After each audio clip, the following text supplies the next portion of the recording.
වැහි වලාවට කියන් මොකද? මොකද ඊටු ටික? හිත තාල ටික කොහොම මතක්? මොකද්ද? හිත මිතුරු සුළඟ ළඟින් වැහි වලාවට කියන් වෙන දිනක එන්න කියලා කියන්නේ වැහි වලාවට. දිගු කලකින් නෑ මුණ ගැහෙවි හසඟනක් විලසින්ද මොකද නම දන්නේ නෑ. දිගු කලකින් නෑ මුණ ගැසේවි හසඟනක් ලෙසින්ද මොකක්ද දන්නේ. වැසි වැටුනොත් ඒ සොඳුරු මොහොත අඳුරු වෙයි සැනින්. මොකක්ද තේරුම? ඒක තියෙන්නේ බ්ලැක් මිනින් එකක්. ඒක සිංහල පන්තියන කියන තිබ්බා හරියට අමුවට මට එහෙම. මේක වැත්ස් පන්තියන නිසා අමුවට කියන්න හිතෙන්නේ. තේරුම් ගන්න. තේරුම් ගන්න. මොකක්ද දැන් කිව්ව සින්දු? මොකක්ද මම දැන් කිව්වේ? ඈ? මොකක්ද මම කිව්වේ මට ට්‍රැක් පෙන්න බා?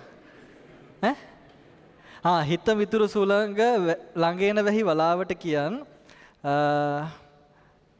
අද එන්න එපා පස්සේ වහින්න කියලා කියන්නේ. ඒක තේරුම ළඟ ළඟ වැස්ස එනවා අද වහින්න එපා කියලා කියන්නේ. ගොඩක් කාලෙකින් මං ඇයව හම්බෙන්නේ. එතකොට ඒ සොඳුරු මොහොත විනාශ වෙයි වැස්ස නිසා.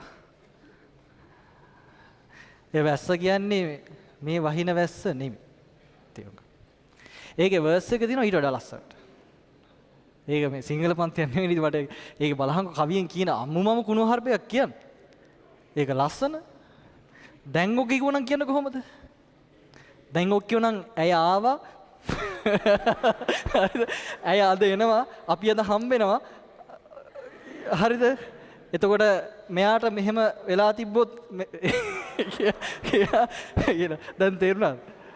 කියන්නේ ඒක පොඩි ළමයි නෙවෙයි බලව කියන්නේ. තේරුණාද ඒක? තාම තේරුන්නේ නැද්ද?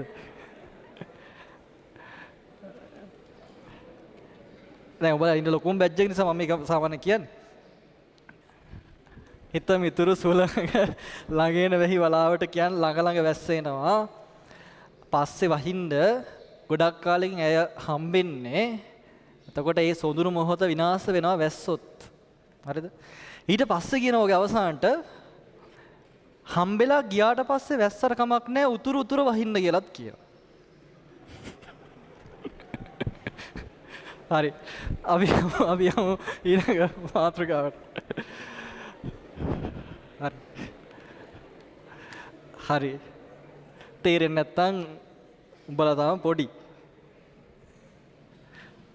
අනේ උඹලා